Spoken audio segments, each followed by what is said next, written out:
Hari ini saya nak buat sedikit penerangan lah berkaitan dengan operasi bahagi, menggunakan kaedah lama dan juga kaedah tepi lah. Kaedah tepi ni nak katakan dia kaedah moden pun boleh lah. Untuk kaedah lama ni biasanya memang apa yang kita dah belajar sebelum ni lah, iaitu dengan kita buat bentuk lazim dan kita masukkan saja nombor lah seperti biasa. Okey, ini dia panggil kaedah lama.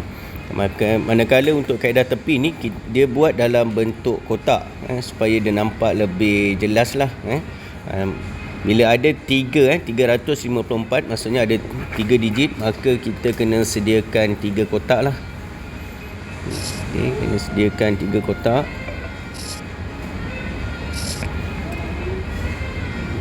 Okey, kita bahagikan lah dengan, kita ada 354 dan bahagikan dengan 2. Okey, itu saja beza dia lah. Okey, jadi dalam kaedah ni dia sebenarnya sama, cuma dia berbeza bentuk sahaja. Okey, untuk kaedah lama contoh 354 bagi dengan 2, maka kita tahulah 3 ni berada di bawah 2, maka 2 kali 1 2, maka kita tolakkan, kita akan dapat 1. Bila dapat 1, apa yang kita akan buat? Ada baki, maka kita akan turunkan nombor 5. Ini kaedah lama. Tapi untuk kaedah yang baru, kaedah tepi ni, dia berbeza. Dia tak turunkan nombor, dia akan pindahkan baki.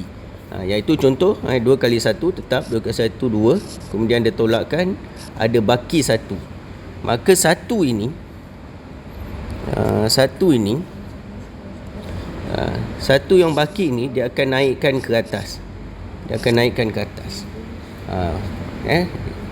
Jumlah yang sama, di sini 15, di sini pun 15. Okey. Jadi untuk kaedah lama kita akan selesailah 2 kali 7 dapat 14. Yang kaedah tepi pun sama, 2 kali 7 dapat 14. Kemudian kita tolakkan. Okey, kita tolakkan, maka kita akan dapat sini 5 tolak 4 1, 1 tolak 1 0. Maka 1 ni kita pindahkan naik atas. Yang ni pun sama, dapat 1, dia pun dapat 0, maka kita turunkan. Perbezaan dia ialah untuk kaedah lama kita turun ke bawah, tapi untuk kaedah tepi kita pindahkan baki itu ke dalam kotak yang seterusnya. Itu saja beza dia. Okey, saya harap ibu bapa faham dan boleh guide lah untuk anak-anak. Dan saya tekankan kat sini, terpulang pada anak-anak mana kaedah yang lebih dia faham, supaya dia dapat konsisten gunakan kaedah itu sehinggalah nanti ke tahun 6. Sekian, terima kasih.